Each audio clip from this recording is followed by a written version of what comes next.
The crystal goblets caught candlelight like captured fireflies, wine swirling crimson as 12 members of the Whitmore family raised their glasses for grace.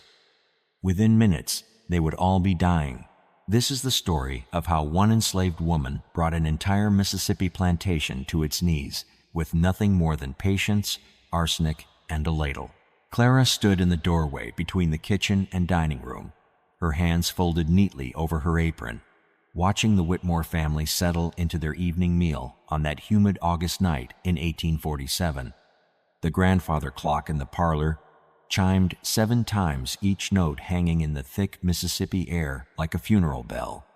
The smell of roasted duck mingled with magnolia blossoms, drifting through open windows, while beneath it all lurked something else, the faint metallic tang of arsenic that no one at the table could yet detect. Before we go deeper into this dark chapter of American history, I want to know, where are you watching from right now? What time is it where you are? Drop a comment below and let me know. And if stories like this fascinate you, hit that like button and subscribe, because what you're about to hear has been buried in courthouse records for over a century. The Whitmore plantation sprawled across 3,000 acres of cotton fields outside Natchez, where the Mississippi River curved like a serpent's spine. Judge Cornelius Whitmore presided over the estate with the same iron grip he used in the courtroom, his wife Margaret managing the household of 47 enslaved people with what she called Christian firmness. Their 4 adult children had returned home for the judge's 62nd birthday celebration, bringing spouses and grandchildren, filling the great house with laughter that would soon turn to screams. Clara had been purchased at auction in New Orleans 11 years earlier, separated from her 2 young daughters who were sold to a sugar plantation in Louisiana. She never saw them again.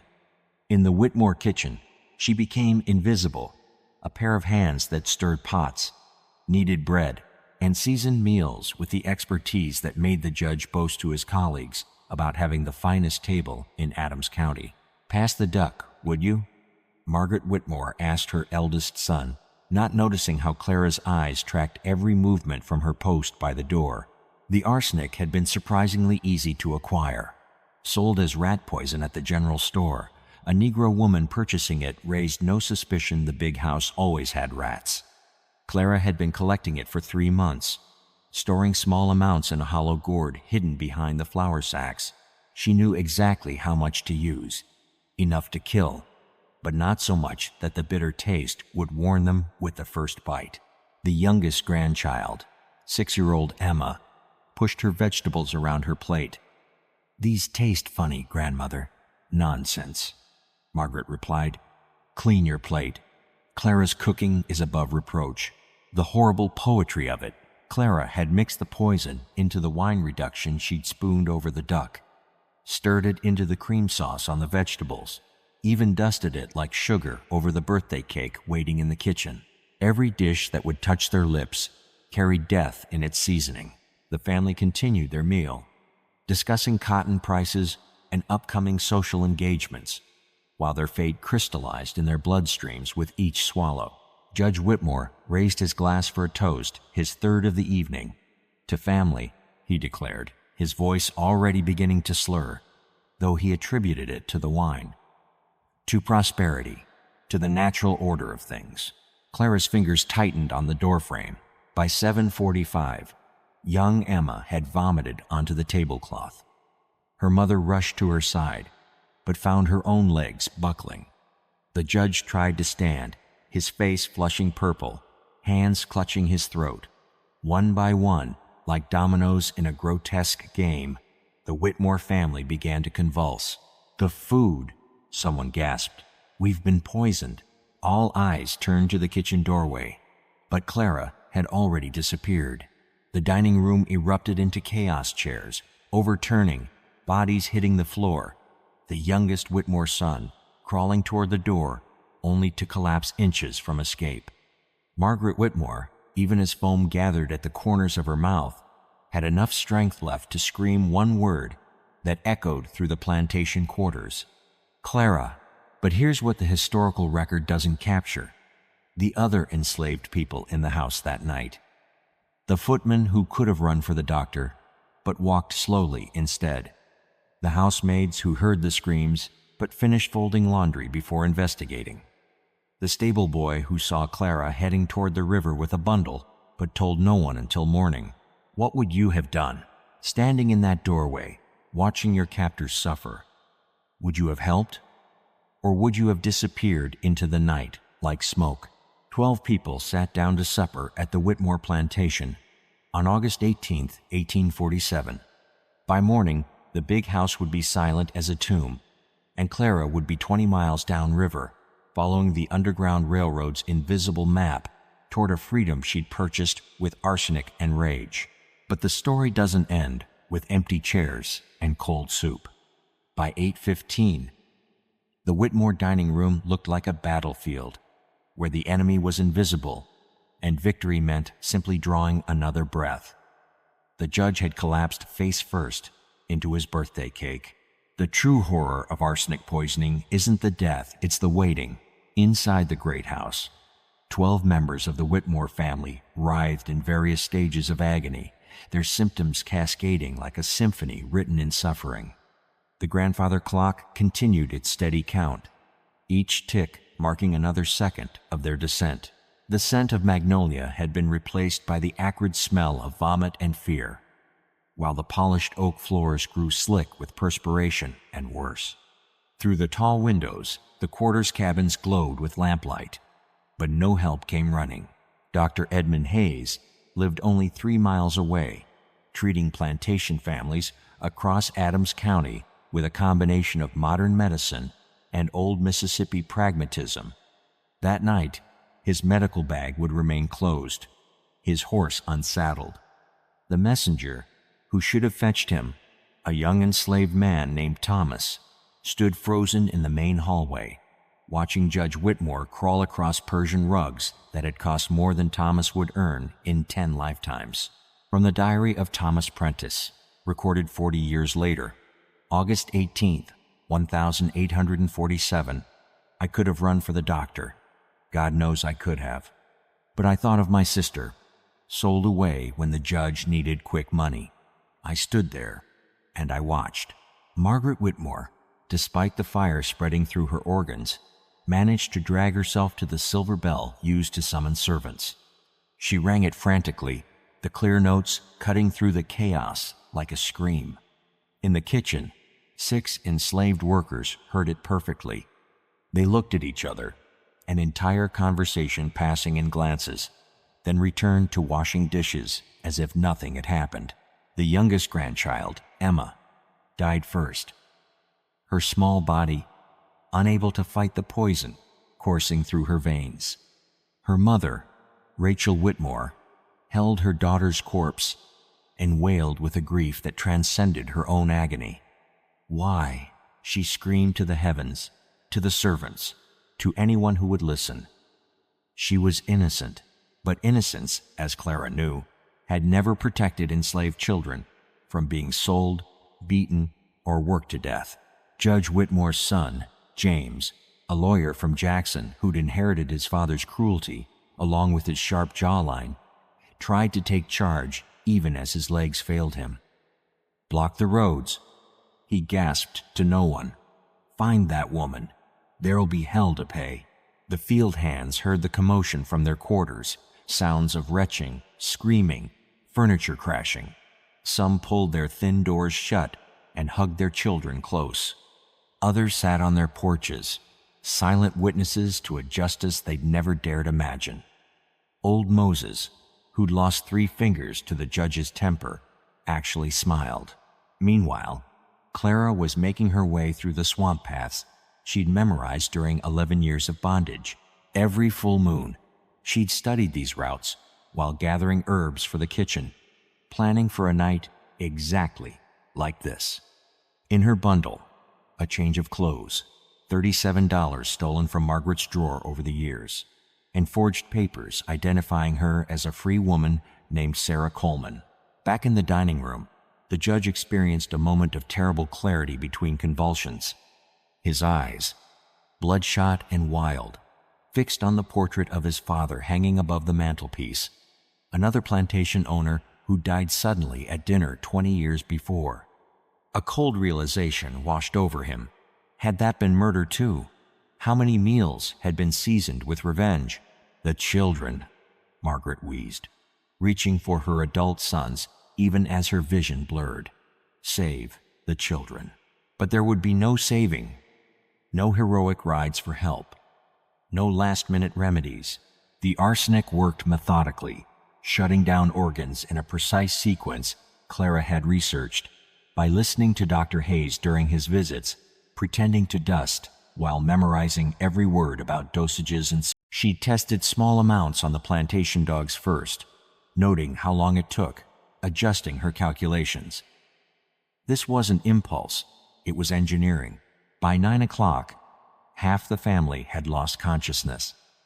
The conscious ones could only watch their loved ones fade, knowing their turn was coming. James Whitmore used his final minutes to scrawl something on a napkin with a shaking hand. Clara did this. As if anyone would need the confirmation, but here's what changes everything. In the quarters, Clara's close friend Ruth was telling others that Clara had been planning to poison only the judge. The birthday dinner, with the entire family present, hadn't been part of the plan. Something had changed that very morning. Something that made Clara decide that one death wasn't enough.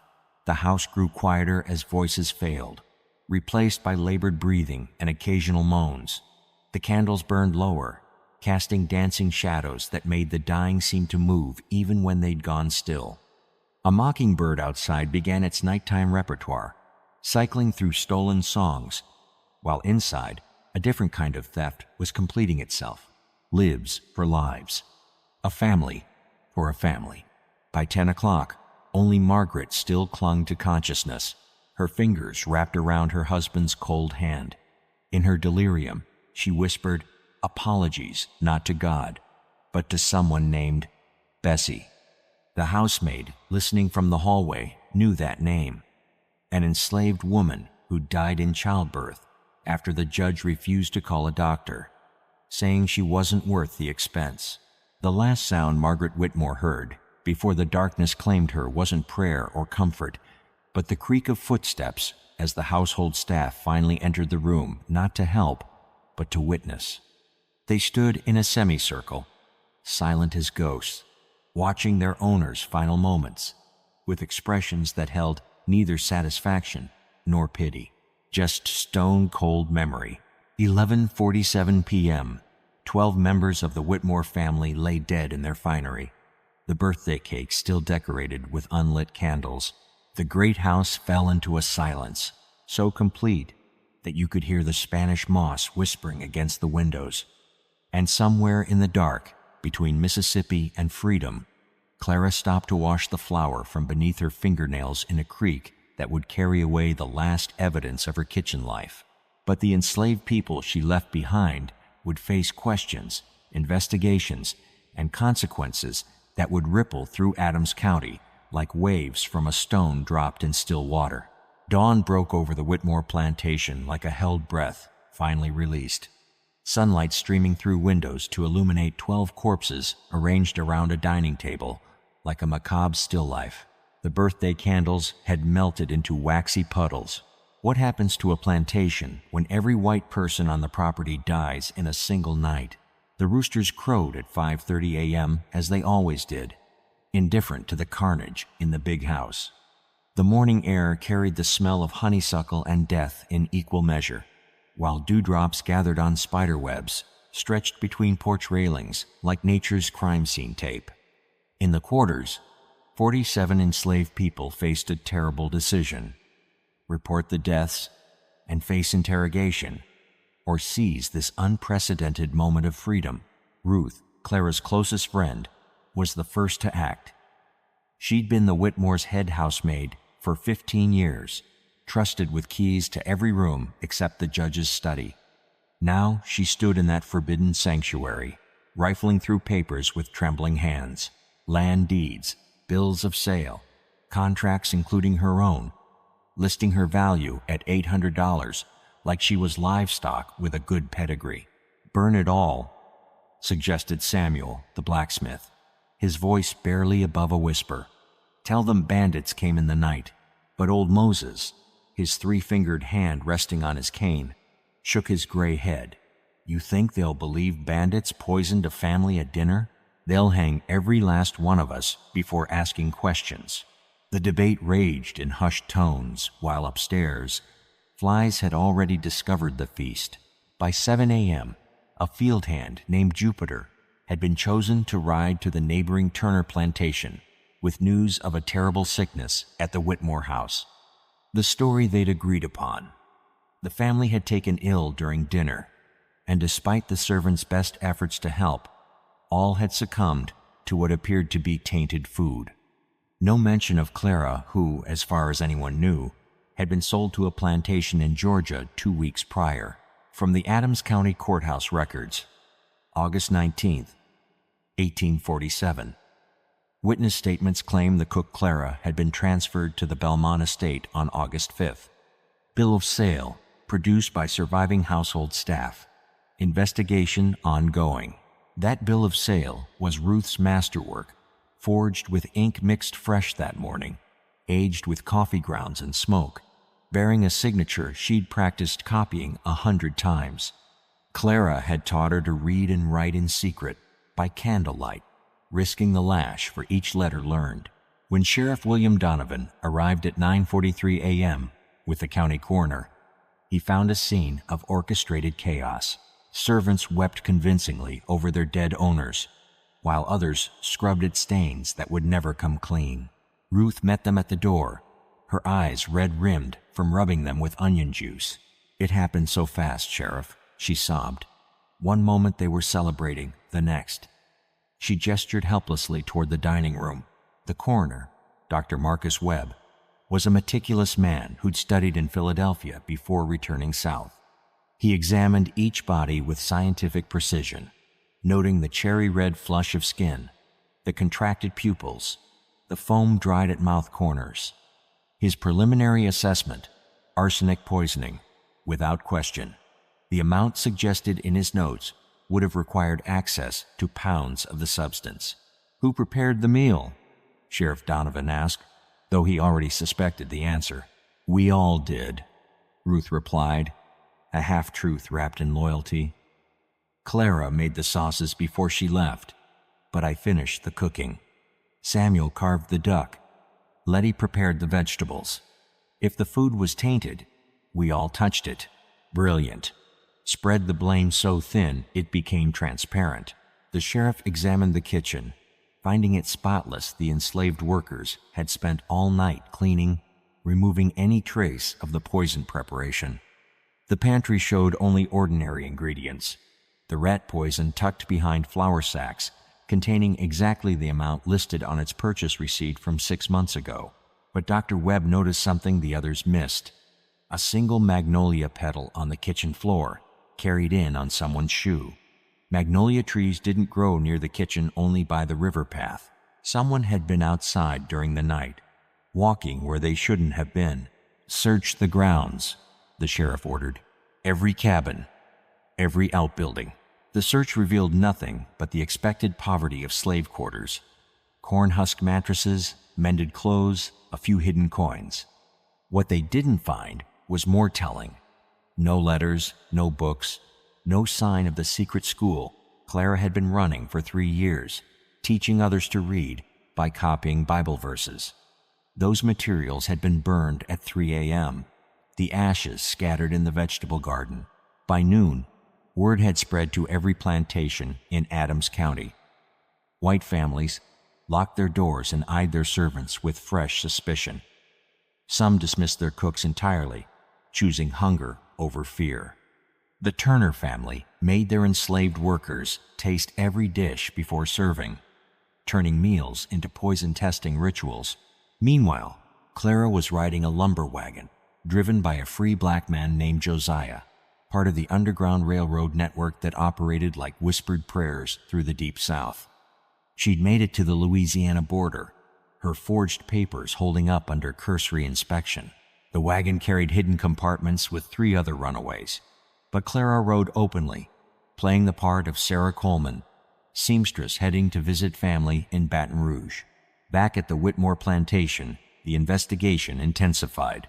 A judge from Jackson arrived to oversee the legal complexities, with no white heirs present and all direct family dead. The estate's ownership fell into question. The 47 enslaved people existed in a terrifying limbo, technically still property, but of whom?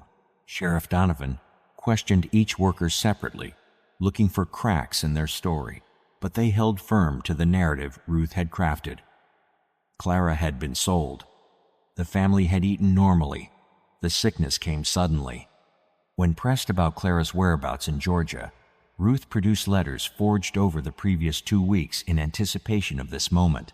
She writes that the Belmont family treats her well, Ruth said, eyes downcast. Says she misses her friends here, but accepts God's will. God's will wrapped in arsenic. Dr. Webb performed autopsies that afternoon, confirming massive arsenic poisoning in every victim. The amount suggested deliberate murder, not accidental contamination. But with the supposed perpetrator sold to Georgia and no witnesses willing to break ranks, the investigation stalled. That evening, as the Whitmore bodies were prepared for burial, the enslaved community gathered in their quarters for prayer. But between the hymns and amens, they exchanged glances that spoke volumes. They'd survived the first day of questioning. Now came the harder test, maintaining their story as the investigation widened, as rewards were offered, as pressure mounted to give up Clara. Old Moses led the prayer, his 3-fingered hand raised to heaven. Lord, we pray for the souls of the departed. May they find the peace in death they denied others in life. Amen, the gathering responded, their voices carrying across cotton fields where they'd return to work tomorrow, the plantation running on momentum and muscle memory, while lawyers sorted out who would own them next. But first, they had to survive the next wave of investigation, because Sheriff Donovan had just received word that no Belmont plantation existed in Georgia where Clara had supposedly been sold. Sheriff Donovan's boots struck the Whitmore kitchen floor like a judge's gavel as he waved the telegram from Georgia. There is no Belmont plantation. Never has been. You've all been lying to me. The morning sun cast prison bar shadows through the kitchen windows where 6 enslaved workers stood in a line, their fabricated story crumbling like old parchment. Ruth kept her expression neutral. Despite her racing heartbeat, she'd learned long ago that survival meant becoming a mirror, reflecting back whatever white folks wanted to see. The telegram flutter in Donovan's hand might as well have been a noose. Behind her, she could hear Samuel's labored breathing, feel Letty's trembling, sense the fear rolling off them in waves thick as Mississippi humidity. Now, Donovan continued, his voice dropping to a whisper more terrifying than any shout, let's discuss what really happened to Clara. 20 miles away, Clara, now Sarah Coleman, sat in the colored section of a steamboat heading up the Mississippi River. The ticket collector had barely glanced at her papers, distracted by a white woman complaining about her cabin. Clara kept her head down, fingers wrapped around a rosary she'd never used before, playing the part of a devout freedwoman heading to Memphis for church work. From the New Orleans Daily Picayune, August 21st, 1847, 12 dead in Adams County. Entire plantation family poisoned. Negro cook suspected. 1. 0 for information, leading to capture. Back in the kitchen, Ruth made a calculated decision. Clara's been acting strange since her daughters were sold, she began, allowing tears to well up real ones, remembering those girls. Said she had a cousin in Georgia who could get her work. We helped her leave because we were afraid of what she might do. When? Donovan pressed. 2 weeks ago. Just like we said. The sheriff studied each face, looking for the telltale signs of deception.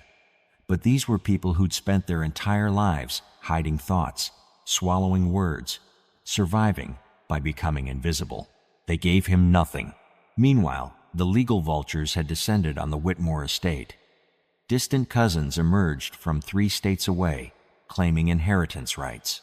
Lawyers arrived in carriages, calculating the value of land, cotton, and human property with equal dispassion. The 47 enslaved people found themselves being appraised like furniture, while their fate hung in bureaucratic limbo. That afternoon, Donovan ordered something unprecedented: a massive manhunt. He dispatched riders to every major road, river crossing, and railway station within 100 miles.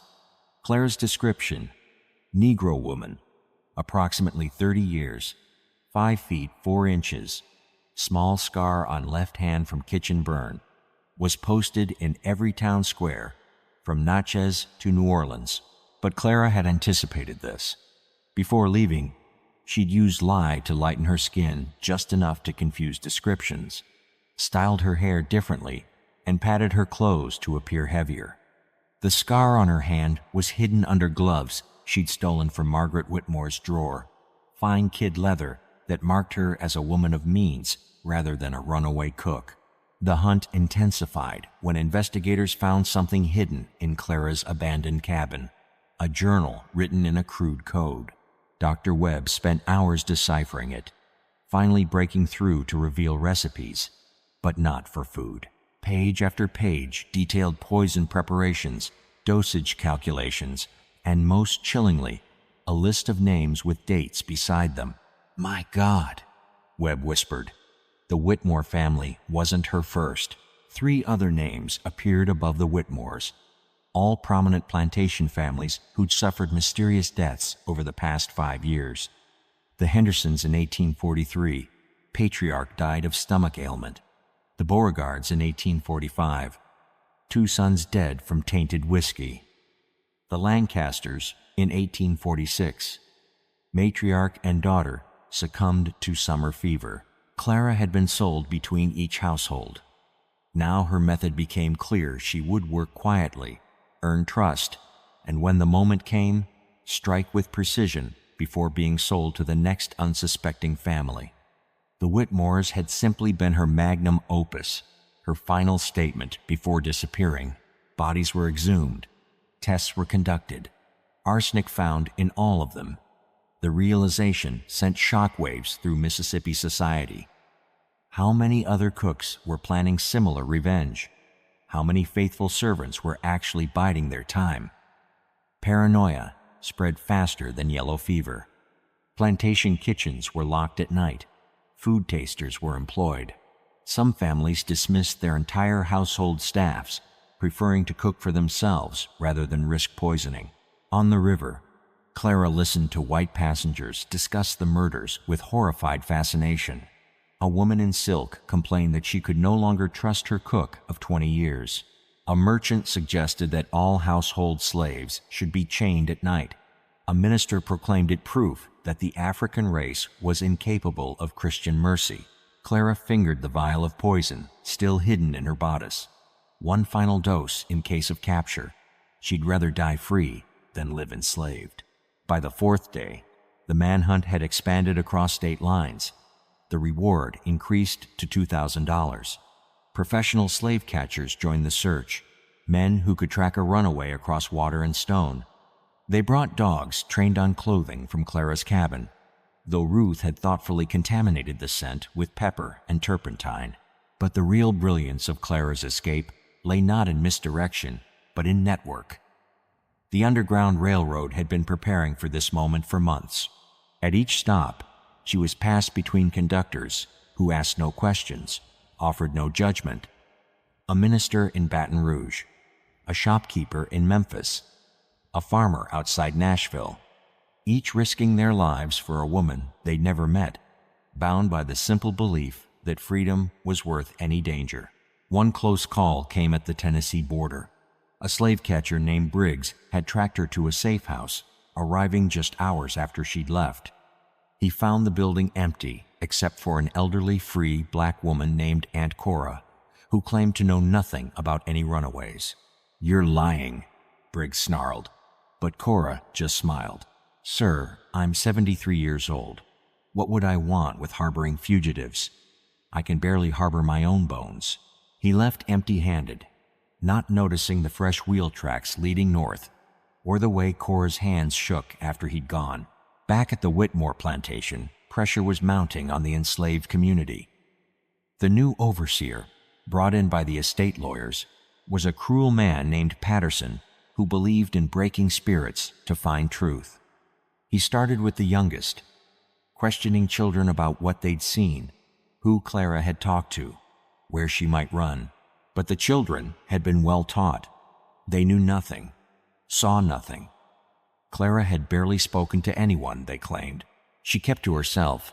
Strange woman, always muttering about her lost daughters. One boy, barely 8, looked Patterson straight in the eye and said, "She told me once that poison was sweeter than sugar if you knew how to serve it right." Everyone held their breath, but Patterson just laughed. Children and their wild stories. The boy had been fed that line by Ruth, calculated to be just strange enough to be dismissed. Meanwhile, 3 states away, Clara reached a station in Ohio where she could finally rest. The safe house was run by Quakers who asked only her first name, not Clara, not Sarah, but the name she'd been born with before slavery stole it, Aduni. It meant beloved in Yoruba, her mother's language. Aduni, she whispered to herself in the darkness, tasting freedom on her tongue for the first time in 30 years. But freedom was still fragile, and the hunt was far from over, because back in Mississippi, Sheriff Donovan had just made a connection that would change everything, a pattern in Clara's movements that might predict where she was heading. Sheriff Donovan spread 4 maps across the courthouse table, each marked with red X's where Clara had killed. A line connected them, heading steadily northeast. She's not running random. She's heading somewhere specific. The revelation came at 2:30 a.m., after hours of connecting deaths, dates, and destinations. The lamplight flickered across the maps, casting shadows that danced like guilty secrets while tobacco smoke hung thick enough to cut. Outside, September rain hammered the courthouse roof with the intensity of drummed accusations. In the corner, Dr. Webb traced the route with his finger. His medical mind, seeing what others had missed each plantation Clara had targeted, was connected by more than geography. "Look at the names," Webb said quietly. Henderson sold slaves to Beauregard. Beauregard's daughter married a Lancaster. And Margaret Whitmore. He pulled out a yellowed ledger. Her maiden name was Henderson.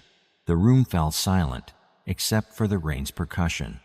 Clara hadn't been randomly assigned to these households. She'd been tracking a specific network of families. But why these particular ones? What connected them beyond marriage and money? The answer lay in a water-stained bill of sale from 1836, discovered in Judge Whitmore's personal effects. A transaction for one Negro woman, age 19, called Clara, and 2 female children, ages 3 and 5. The seller, Henderson Plantation. The buyers, various parties at the New Orleans slave market. "Dear God," Donovan whispered. "She's been hunting the families who sold her daughters." 100 miles north, Clara still traveling as Sarah Coleman sat in a small AME church outside Cincinnati, listening to a sermon about Moses leading his people from bondage. The congregation swayed with the rhythm of shared understanding, voices rising in harmonies that spoke of sorrows too deep for words alone. She clutched her rosary, the one prop in her performance she'd grown genuinely attached to. After service, the minister's wife, Mrs. Elizabeth Harper, approached her. "Sister Sarah, you seem troubled." Clara had learned to calibrate her lies with enough truth to make them breathable. "I'm searching for my daughters. They were separated from me years ago. I heard they might have gone north." Mrs. Harper's face softened with the particular understanding of a community where every family had separation stories. "What were their names?" "Patience and Grace." The names tasted like prayers and poison in equal measure. They'd be 18 and 20 now, I was told.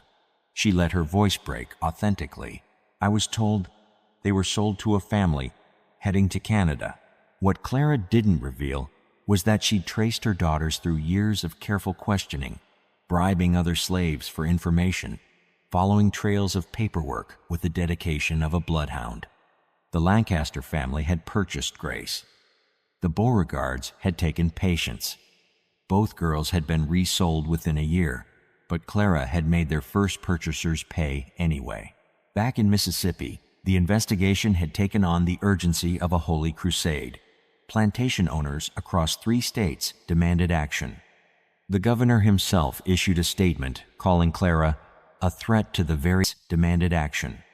The governor himself issued a statement calling Clara a threat to the very foundation of civilized society. The reward jumped to $5,000 more than most men would see in a lifetime. Patterson, the new overseer at Whitmore Plantation, had instituted a reign of calculated terror. Every enslaved person was questioned daily. Meals were withheld from those whose stories wavered. Children were separated from parents until someone talked, but the community held firm, their silence a fortress built from shared complicity. From a letter between plantation owners, September 3, 1847. The Negroes know more than they say. Recommend extreme measures.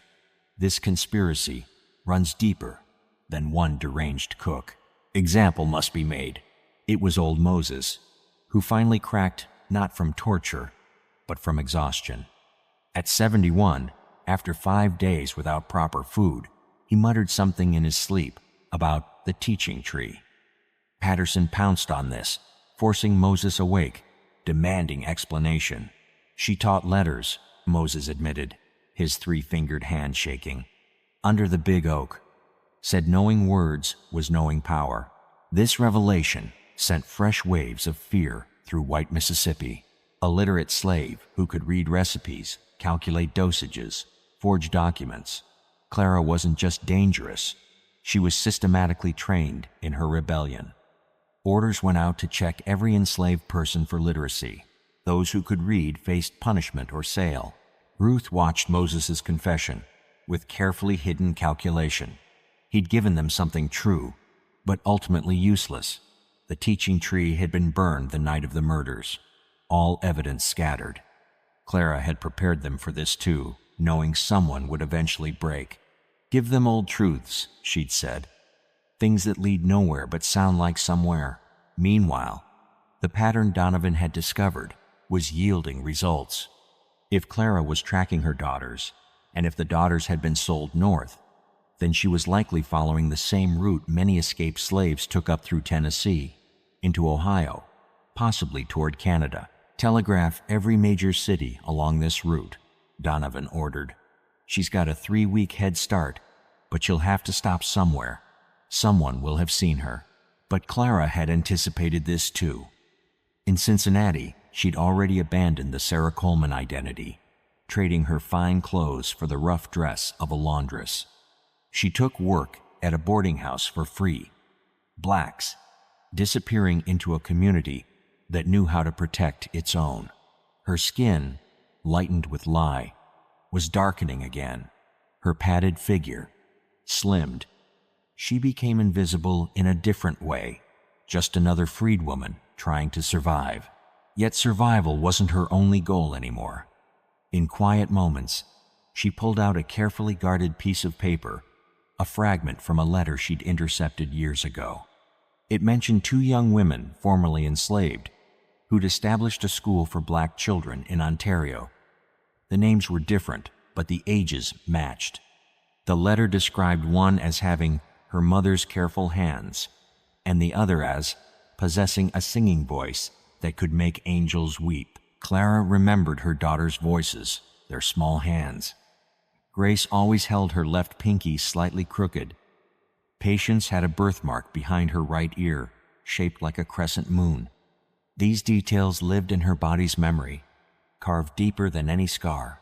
The boarding house where she worked became her new watching place. She listened to every conversation, gathered every scrap of information about formerly enslaved people heading to Canada. Slowly, carefully, she built her next route.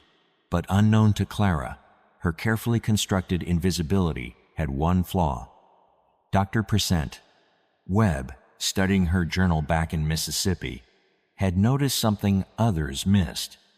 A peculiar way she formed the letter G with a distinctive curl at the base. He'd seen that same curl on laundry lists, kitchen inventories, even the forged bill of sale.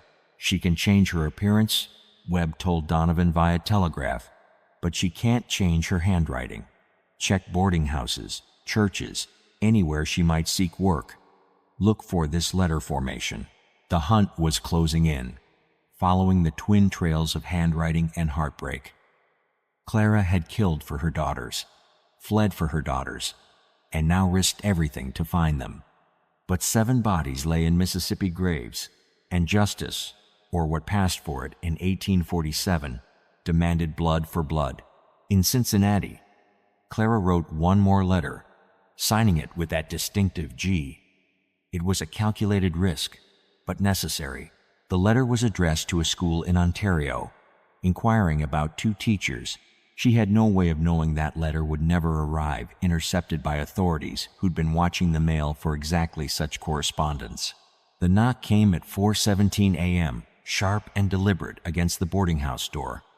Clara woke instantly, her hand finding the vial of poison before her feet found the floor. Through thin walls, she heard boots, multiple pairs, climbing stairs. Freedom always sounds like footsteps in the dark. The boarding house on Elm Street sat in Cincinnati's Bucktown, where free blacks and escaped slaves blended into a community that had learned silence as survival. Rain pelted the windows like scattershot, while inside, Clara moved with the efficiency of someone who'd rehearsed this moment 1,000 times. She tucked the vial into her bodice, grabbed the small bundle she kept always ready, and slipped toward the back stairs. Mrs. Washington, the boarding house owner, met the authorities at the front door in her nightgown and carefully practiced confusion. Officers? At this hour? What could possibly? We're looking for a woman, Deputy Marshal Franklin interrupted, pushing past her. Goes by Sarah Coleman, among other names. Negro, about 30, small scar on her left hand. Behind them, 3 slave catchers, waited with rope and anticipation. The lead tracker, Briggs, had followed handwriting samples from Mississippi to Ohio, comparing every scrap of paper until he'd found her letter at the postal office. Now they had her cornered. Clara reached the back door just as 2 more men rounded the corner. The alley was blocked. Above, she could hear boots thundering through rooms, doors splintering. The other boarders would buy her minutes, at most a community united in strategic ignorance. She retreated to the kitchen, where Pot still held last night's dishwater. The window was too small, the cellar a trap. But Clara had survived 11 years of bondage by understanding one truth. Sometimes the only way out is through. "Check every room!" Franklin's voice boomed overhead. "She's here somewhere." Clara did something unexpected. She walked straight into the main hallway, carrying a wash basin, her head wrapped in a different colored cloth she'd grabbed from the laundry. When Deputy Franklin nearly collided with her, she gasped and dropped the basin, water splashing across his boots. "Oh, Lord, sir, you frightened me." She affected a different accent, older, more bent. "I's just the washerwoman, sir. Come to get the early linens." Franklin studied her face in the dim lamplight. The lye treatment had faded, her natural color returning, but exhaustion and quick thinking had aged her appearance. She kept her scarred hand hidden under the dirty water. "You see any new boarders? Woman about your height?" "No, sir. I keeps to the washing. Don't see much of nobody 'cept dirty clothes." He moved past her, but Briggs stopped. Something in her posture, perhaps, or the way she held perfectly still prey recognizing predator. "Let me see your hands." The moment stretched like molten glass. Clara lifted her right hand, dripping with soapy water. "This one, sir?" "Both." Upstairs, a door slammed. Someone shouted. The distraction lasted half a second, enough for Clara to fling the remaining water in Briggs's face and bolt for the front door. She burst onto Elm Street as dawn cracked the sky like an egg, spilling pale yellow light across wet cobblestones. "That's her!" Briggs roared, wiping his eyes. "That's the poisoner!" Clara ran with the speed of desperation, but Cincinnati streets weren't Mississippi swamps. No hidden paths, no familiar darkness. Behind her, boots and shouts multiplied. Ahead, the city was waking delivery wagons, dock workers, a world of potential witnesses. She turned down an alley, leaped a fence, crashed through a backyard where chickens exploded in panicked feathers. The Ohio River appeared between buildings, wide and indifferent, the border between slave states and theoretical freedom. But crossing required ferry tickets, documentation, things she no longer had. The chase funneled toward the waterfront, where morning fog rolled off the river like spirits escaping. Clara's breathing came in burning gasps. The vial bounced against her ribs, with each stride one swallow, and this would end on her terms. But something stronger than fear drove her forward, the possibility that her daughters were only miles away, across that water, living lives she'd killed to give them. She reached the docks as full sunlight broke through. Steamboats lined up like slumbering giants. Dock workers paused their loading to stare at the spectacle. A black woman in house clothes, pursued by armed men. Some stepped aside, others didn't move fast enough, sending Clara careening through coils of rope and stacked crates. "Stop her," Franklin commanded. $500 to the man who brings her down. That changed the mathematics. Dock workers who might have looked away now saw opportunity. Clara found herself herded toward the pier's end, where the Ohio River lapped against rotting wood. The water was high from September rains, brown with upstream soil, moving fast enough to carry bodies to the Mississippi. She turned to face her pursuers. A circle, cutting off escape. Briggs stepped forward, rope ready. "It's over, Clara." Or should I say Aduni? Hearing her true name, spoken by these men, felt like violation. Clara's hand found the vial. "You know nothing of who I am. We know you murdered 12 people," Franklin said. "Poisoned them at their own table. Women, children. Clara laughed, bitter as arsenic. "You want to speak of children? Where were your laws when my babies were sold? Where was your justice when I begged to say goodbye? That doesn't give you the right, right?" Clara's voice rose above the river sounds. "You speak of rights? You who buy and sell human beings like cattle? You who separate mothers from daughters, wives from husbands? You who work us until we break and then sell the pieces?" Behind the men, a crowd had gathered. Free blacks, Irish dock workers, even some well-dressed whites drawn by commotion. They watched this woman standing at the edge of everything, speaking truths usually swallowed. "Whatever wrongs were done," Franklin said, trying to regain control, "the law demands your law." Clara pulled out the vial, holding it high where everyone could see. "Your law says I'm property, says my daughters were property, says our lives matter less than your comfort. I reject your law." She uncorked the vial. Several men stepped forward, but stopped when she held it to her lips. "I've spent 11 years serving poison disguised as food. Today, I choose my own feast." "Wait!" Dr. Webb pushed through the crowd, having arrived on the morning train. He'd studied her journal, her methods, her mind. "Your daughters, don't you want to know what happened to them?" Clara hesitated. The vial trembled in her hand. Webb continued quickly. "I traced them. After the Beauregards, after the Lancasters. They were sold, yes, but not separated. A Quaker family bought them both, took them to Canada. They're teachers now, just like you suspected. Free women, educated, alive. You're lying." But her voice cracked with dangerous hope.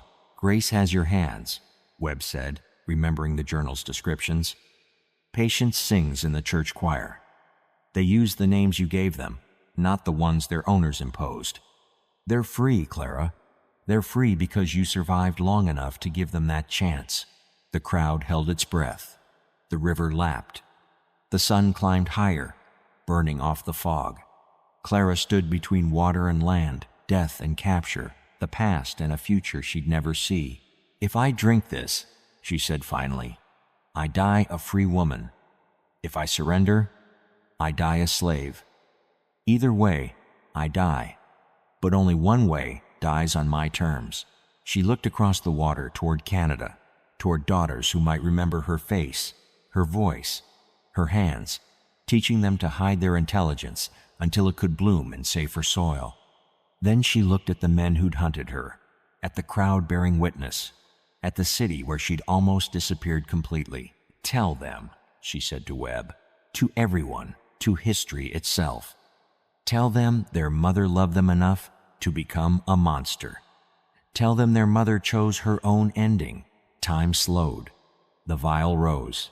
Men lunged forward. The crowd surged. And in that chaos of movement and shouting, Clara made her final choice. Not the poison, not surrender, but the river itself. She turned and leaped, the brown water swallowing her like the earth swallowing secrets. They searched for hours, days. The river gave up nothing. 3 bodies washed ashore that September. 2 white men who drowned in separate incidents, and an elderly black woman from upriver. None were Clara. The Ohio kept its secrets like a mother protecting her child. Brown waters rolling toward the Mississippi with stubborn silence. Some say drowning is the worst death, but those who've never been owned don't understand that drowning happens in kitchens too. Sheriff Donovan stood on the Cincinnati docks at sunset, October 1st, watching search boats drag nets through crimson-reflected water. The sound of chains pulling through mud echoed across the riverfront, metal scraping against whatever lay beneath. Local fishermen claimed the current could carry a body 20 miles in a day, could wedge it under fallen trees, or bury it in silt banks that shifted like living things. "We need a body," Donovan told the search crew for the 100th time. "No body, no proof. No proof, no justice." But what kind of justice chases a woman across 3 states for avenging her stolen children? The question hung unasked in the evening air, heavy as humidity. Dr. Webb had remained in Cincinnati, ostensibly to identify Clara if found, but his motivations had grown complex. He'd spent weeks studying her journal, her methods, her mind. The woman who emerged from those pages wasn't the monster. Southern newspapers described she was an architect of careful revenge, a mother hollowed out by loss, a chemist who'd turned kitchen knowledge into warfare. From Dr. Webb's private notes, October 2nd, 1847. The river police claim no woman could survive that current. But Clara survived 11 years of calculating poison dosages while pretending illiteracy. Survival was her expertise. He visited the boarding house where she'd stayed, interviewing residents who suddenly remembered nothing. Mrs. Washington insisted she'd never harbored runaways, didn't know any Sarah Coleman, certainly had never seen anyone matching Clara's description. Her denials came with the practiced smoothness of someone who'd lied to protect lives before. But Webb noticed things. A loose floorboard in the room Clara had rented, underneath which lay a hidden compartment containing $37 and a train schedule for Canada. A half-finished letter in that distinctive handwriting. "My dearest daughters, if you remember your mother at all." She'd been planning to reach them. The river had stolen that reunion, or had it. On October 7th, a peculiar incident occurred 40 miles downstream. A farmer named Thompson reported his skiff missing, along with fresh clothes from his wife's washing line. His wife mentioned seeing a figure near the river at dawn, too distant to identify clearly, moving with the careful steps of someone favoring their left side. Could have been anyone, the local sheriff dismissed. Plenty of vagrants along the river. But Webb had read Clara's journal entry about dislocating her left shoulder as a child, how it still ached in cold weather. He kept this detail to himself, filing it away with other uncertainties. Back in Mississippi, the Whitmore plantation had been sold at auction. The 47 enslaved people were scattered to different buyers. their carefully maintained silence broken apart by distance. Ruth ended up at a plantation near Jackson, where she continued teaching letters in secret using Clara's methods. Old Moses died that winter, taking his memories to ground softer than any he'd worked. The poisoning had changed everything and nothing. Kitchens across the South became sites of suspicion. Some plantations instituted new rules.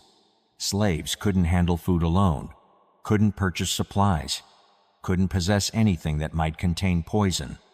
But rules couldn't eliminate the fear that had taken root, the knowledge that the supposedly powerless had power, that every meal could be a weapon. Patterson, the cruel overseer, lasted 2 months at his next position before dying of what appeared to be dysentery. The symptoms were consistent with natural disease, but the enslaved community's lack of surprise suggested otherwise. Clara had taught more than letters under that oak tree. In Cincinnati, autumn turned the riverbanks gold and russet. The search had been called off. Clara officially declared dead by drowning. But stories began circulating in Bucktown, whispered in churches and markets. A woman seen at dawn gathering herbs by the river. A familiar face glimpsed on a northbound train. Money left anonymously for families hiding runaways, always in amounts of $37. Dr. Webb interviewed Grace and patients in Ontario that November, traveling on his own expense. The young women, 19 and 21, now ran a school for black children in a small farming community. They'd taken the surnames Freeman, leaving their enslaved past behind, except in the careful way they held themselves, the watchfulness that never fully faded. "We heard about the poisonings," Grace said, her hands so like Clara's, folded precisely in her lap. "They say our mother did it." "What do you remember of her?" Webb asked. Patience spoke softly. Hands that could be gentle with cornbread and cruel with necessity. A voice that sang us to sleep with songs from her mother's mother. Eyes that went somewhere else when the master called her away. "She taught us to read using flour on the kitchen table," Grace added. Said knowledge was the only thing they couldn't sell. Webb showed them Clara's journal, certain pages. They read their mother's words with faces carved from stone, giving away nothing. But that night, neighbors reported hearing singing from their house, old songs in a language that predated their enslavement, melodies that sounded like mourning and celebration entwined. The truth began forming like fog over water. Clara had poisoned 12 people across 5 years, possibly more. She'd traced her daughters through careful intelligence gathering. She'd built a network of forged documents and hidden knowledge. And then she'd vanished into the Ohio River at the exact moment when capture seemed certain. Bodies sink in muddy water. But sometimes they also swim. By December, reported sightings came from as far as Detroit, Chicago, even Boston. A woman matching Clara's description, working in a hotel kitchen. A letter in that distinctive handwriting received by abolitionists. Money sent to families of the enslaved. Always exact amounts. $37, $12, one for each Whitmore, $5 for the year she'd planned. Sheriff Donovan filed his final report on December 22, 1847. Clara, Negro woman, cook, deceased by drowning while fleeing arrest for murder. Case closed. Justice served. But Webb kept investigating, driven by professional curiosity that had transformed into something else. He found patterns in the sightings, a northward progression, always near water. He traced poison purchases in towns along the route, small amounts, medicinal doses. Nothing suspicious unless you knew what to look for. On Christmas Eve, he received an unmarked letter at his hotel. Inside, a single pressed magnolia blossomed, the kind that didn't grow this far north, the kind someone would have to carry from Mississippi.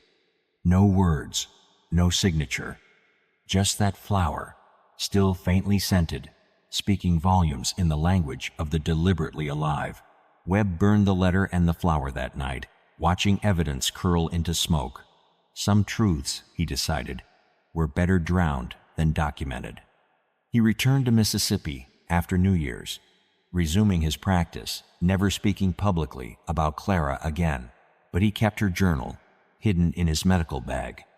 Sometimes, late at night, he'd read her entries about poison preparation and think about the thin line between medicine and murder, healing and harming, how the same hands that comforted could kill, how the same knowledge that saved could destroy. The river rolled on, carrying its secrets toward the sea. And somewhere in Ontario, in Chicago, in the spaces between history and legend, a woman, who might or might not be Clara, continued her journey, free, alive,